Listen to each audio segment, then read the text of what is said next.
Isa sa mga phones na, well, honestly, okay for this year. And ang dami sa inyo nag-request ito sa akin din, ang Realme Neo 8. And marami sa inyo nagkakamali, no? Sinasabi ninyo sa akin na, sir, paki-review GT8. Ako, wala pa naman GT8 ah.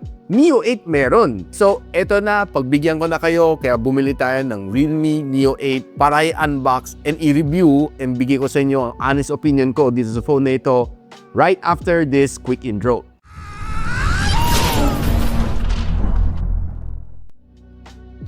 Now, ang box ng Neo 8 is very simple. Black box with a silver print ng Neo 8 dito and nothing else. Nakasulat dito sa gilid in Chinese form, Zhenwo Neo 8, which is Realme Neo 8. And of course, buksan natin. As usual, pag virgin, masikip. So, there's a small pouch dito. Buksan natin. Iyon.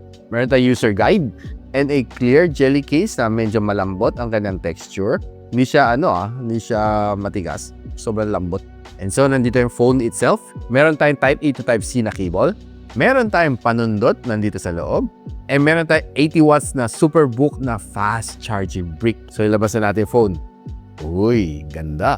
Ay, lagi ka na design, no? This time around, medyo futuristic siyang tingnan. And itong Realme Neo 8 na may 12 gigs of RAM and 256 GB of storage is currently priced at 24,800 pesos, which nabili ko to kay UKBB Gadgets. You can check it on the link that I'll post on the description box below or just simply click the YouTube shopping link para mabili na to ng legit.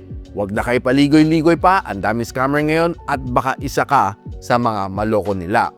Just a quick word of caution, so gamitin niyo mga official links na sinasuggest ko sa inyo para iwas scam. Now, one of the first thing na napansin ko dito sa kanya is maganda ang kanyang camera box. It's probably very unique on its own and medyo may mga pagka-mecha design na pagka-transparent din siya. Nakasulat dito NFC, Superbook, and dito may nakasulat Make It Real. I'm not sure kung kita nyo, no? Kasi kailangan magandang ilaw bago kung makikita. Honestly, mas gusto ko yung design nito compare sa Neo 7, which is para may tabas dito sa kanyang camera bump, which kinda looks odd. Hindi ko masyado trip. Now, one thing na nag-improve dito sa kanya is meron na siya pa RGB lighting dito. Pwede ka magputi, pwede ka mag-blue, purple, red, orange, yellow, green, baby blue, and pink. And umiilaw din siya while you're playing games. Depende na sa settings mo. Anong colors na tripan mo? Let me know in the comments. Glass ang kanyang likod. It has a side aluminum frames and glass din ang kanyang harap. And by the way, IP68 and IP69 doesn't water resistant nga pala to, guys. Now, probably the next thing na interested kayo malaman is kung may 5G itong phone na ito. Good news, guys.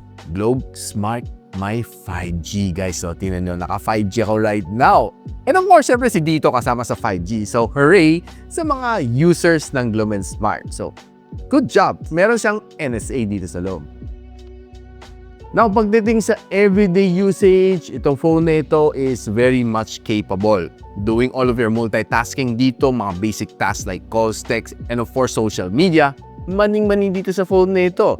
Kahit mag AAA games ka pa, mag video edit ka pa, at mag AI generate ka pa dito, kayang-kaya din naman ni Realme Neo 8. In fact, itong phone na ito is being powered by the Qualcomm Snapdragon 8 Gen 5. It is a flagship level chip which can do everything na kaya mong ibato sa kanya. And one thing na gusto ko rin dito sa kanya is very battery efficient ang 8 Gen 5. Now, pagdating naman sa Antutu benchmark score, mataas ang score niya. 3.12 million points dito sa Antutu benchmark version 11. And kung gusto mong makita ibang benchmark na ginawa natin, ito, pakita ko sa inyo. Now, pagdating sa battery, lumaki siya ng 1,000 mAh compared sa Neo 7. Dating 7,000 mAh, ngayon 8,000 na ang nilagay ni Realme dito sa phone na ito. And it also supports a 80 watts na fast charging, so charging time mas maiksi kasi mabilis ang charging. Probably one thing na wala dito, no, is ang kanyang reverse wire charging capability na pwede mo siya gamitin as power bank, which is good to have pero sayang wala siya dito. In terms of usage, to po nito, it is very power efficient. Ang 8 Gen 3, alam natin, is a very powerful chip, yet very battery efficient. Kaya na magtagal ng halos 3 days on normal usage, and nung sinalang ko to sa PC Mark na battery stress test, binigyan ako ng almost 28 hours na screen on time. Just imagine that, guys. Kung gusto mo makita ang full spec sheet ng Realme Neo 8, eto na, i-share ko sa inyo. Now, pagdating sa display, there's an improvement and meron din siyang paatras compared sa Neo 7. Pareho naman siyang 6.78-inch na AMOLED display, except that si Neo 7 is a LTPO AMOLED display. This one, nawala ang kanang LTPO. Ano nga ba LTPO? Kaya na mag-calibrate ng kanang refresh rate from 1 Hz to the maximum, depende sa usage mo para makatipid ka ng battery. Sad to say, wala dito. Pero nag-improve naman siya sa refresh rate, dating 120 Hz, ngayon 165 Hz na dito sa Neo 8. And ang kanang screen has a 6,500 nits na maximum brightness, and this is being protected by the Crystal Shield glass. Na kung gumagamit ka naman ng social media on this phone, expect to give you a really good experience. Lalo na may 5G siya, no? So browsing should be faster compared sa 4G. Pero since marami namang spot dito sa Philippines na walang 5G, so I would say na still okay ang 4G. Except that there are sometimes talaga it just really sucks. And medyo magsusuffer ang iyong social media consumption dahil the speed isn't up to what you're supposed to be getting. So in short, mas mabagal mag-load ang iyong mga shorts and reels. Pero kung maganda naman yung internet connection, huwag mo nang alalahanin yon. If you're watching videos naman on this phone, expect to give you a really good experience. The black is flacker, the colors is great, and definitely you're getting a sharp na video dito from this phone. Now, pagdating naman sa sound, meron siyang 4 na butas dito, and the other one is coming here sa kanyang earpiece. Check lang natin yung kanyang sound quality. Honestly, kanang sound is for me not bad. Malakas naman ang tugtog niya, except that hindi lang sobrang vibrant ang kanyang sounds. That's based sa akin tinga. And comparing sa ibang mga phones at its price point, medyo hindi lang siya stand out para sa akin. Now, alam naman natin phone na ito is built for gaming. And nakapag-try ako ng 4 na games dito. CODM, Genshin Impact, Wuthering Waves, and Where Winds Meet. Now, pagdating sa Call of Duty Mobile, nakabot ako ng 90 FPS dito on this phone. It was quite good ang ganang gameplay. I was hoping na umabot siya ng 120, no? Pero, well, it sucks, 90 lang. Pero consistent naman siya at 90 to 92. And kahit medyo barilan talaga, no, and heavy clash, wala ako napansin na frame drop sa kanya. Okay ang kanyang touch response. This sound is just okay, average para sa akin. And hindi siya ganun kainit. Umabot lang siya ng just 36 degrees Celsius after an hour of gameplay. Pagdating naman sa Genshin Impact, dito umabot na ng 120 FPS. I was quite happy na umabot siya, no. And the gameplay was quite smooth. Wala akong naging problema sa kanya. Halos wala akong na-feel na frame drops dito sa kanya kahit medyo heavy na yung battle, nagka-clash na kami. Siguro pinakamababa na inabot is 115 FPS, and overall the gameplay is really good. Touch response is good, the sound is just okay, and hindi rin siya mainit, surprising at 37 degrees Celsius after an hour of gaming. Pagdating sa Wuthering Waves, 60 FPS lang ang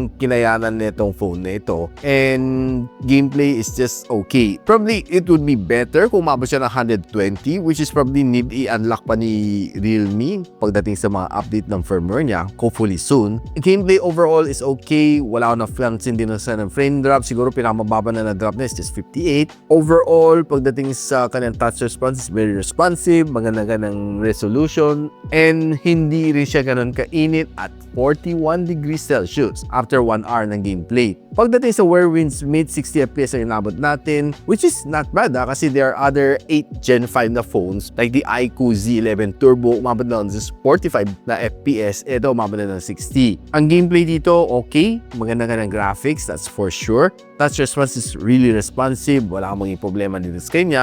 And kahit medyo may mga kalaban ka na, naglalaban kayo, minimal lang ang drop niya to just 55 FPS. Overall gameplay, happy and satisfied naman sa kanya. And umabot lang siya ng just 40 degrees Celsius after an hour of gameplay.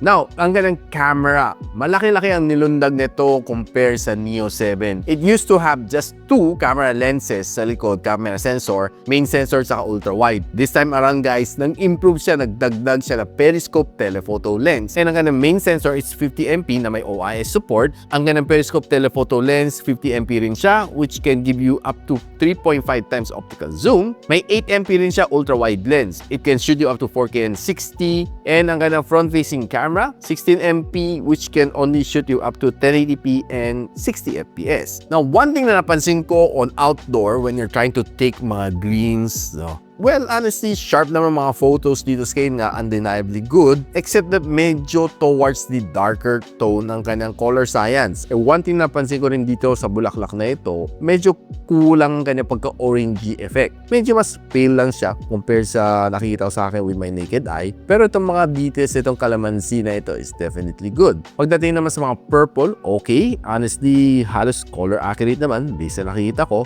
And taking a snap dito kay Mingming, well, maganda. Marami pa rin details si Mingming kahit this is a 2x zoom shot. Now, if you're going indoor, trying to take mga flower shots, very sharp. Happy ako sa mga results na nakuha ko dito sa kanya. Now, I did try to take a ultra-wide shot dito sa kanya and zooming in all the way up to 10 times zoom. Pretty nice and clear pa rin after 10 times zooming kahit digitally zoom. And it can even go further up to 120 times zoom. Pagdating naman sa mga food shot, okay, not bad ang mga foods na na-capture ko dito. Looking really yummy ang mga foods dito. And honestly, talaga nag-stand out siya. Based sa aking nakikita, yung kanyang camera is quite good and solid pagdating sa food photography. I'm quite happy din sa mga na-capture ko dito sa kanya.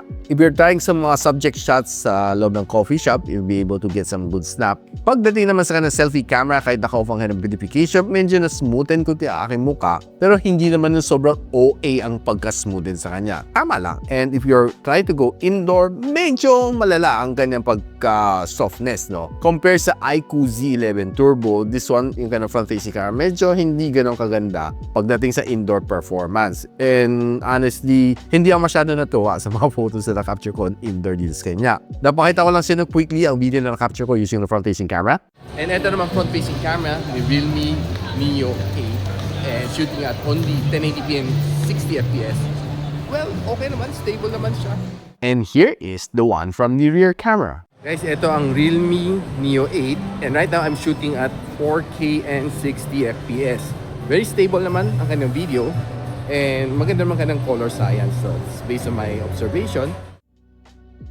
Now guys, for below 25,000 pesos, you get a Qualcomm Snapdragon 8 Gen 5. You get 3 camera lenses dito which is getting you some really nice snaps based sa aking experience. Good ang kanyang video, except that siguro front-facing camera nag-underperform pagdating sa indoor. Pero sa outdoor, sharp na sharp. It can play you AAA games na paborito ninyo. It has a RGB light pa dito, plus a mecha design, and a 165Hz screen refresh rate. Plus of course, 8,000 ng kada battery. Are you willing to spend sa Realme Neo 8? Let me know in the comments, and kung nagustuhan nyo itong video na ito, don't forget to share sa mga friends niyo na naghahanap ng mga powerful na mid-range below 25,000 pesos. More of a lower flagship na ito para sa akin personally. Halos flagship killer level na siya. So of course guys, ina-encourage ko kayo to like, subscribe dito sa aking channel so you don't miss out ng mga reviews just like this one. Rare na rare dito sa Philippines. So paano yan? Hanggang dito muna ako and I'll see you when you see me. Peace out. And so ako para si Richmond and you're watching Gadget Sidekick. Like and subscribe to my channel. Don't forget to hit that notification bell. For one of my latest uploads, click the dito. And for one of my popular uploads, click here.